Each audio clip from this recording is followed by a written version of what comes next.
ఇక్కడ సబ్స్టిట్యూట్ చేస్తున్నాను. ఇది main equation, Lagrange's equation. x1 x2 okay minus λ1 sorry ఈ రెండింటిని నేను ఏం చేస్తానంటే λ1 λ2 కోసం ఇక్కడ సబ్స్టిట్యూట్ చేస్తాను. ఇది లెంతీ అవుతుంది కదా, అందుకని నేను ఈ ఎనీవన్ ఇందులో సబ్స్టిట్యూట్ చేస్తాను.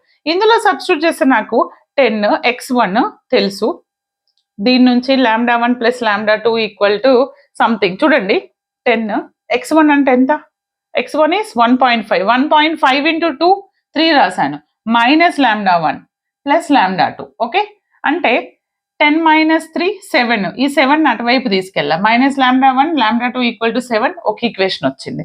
సేమ్ యాజ్ x2ని ఇక్కడ సబ్స్టిట్యూట్ చేశా 2లో 10 మైనస్ 2 ఇంటూ 6.5, 2 ఇంటూ 6.5 అంటే 13, 10 మైనస్ 13 మైనస్ λ2. ఫ్రమ్ హియర్ ఈ 10 మైనస్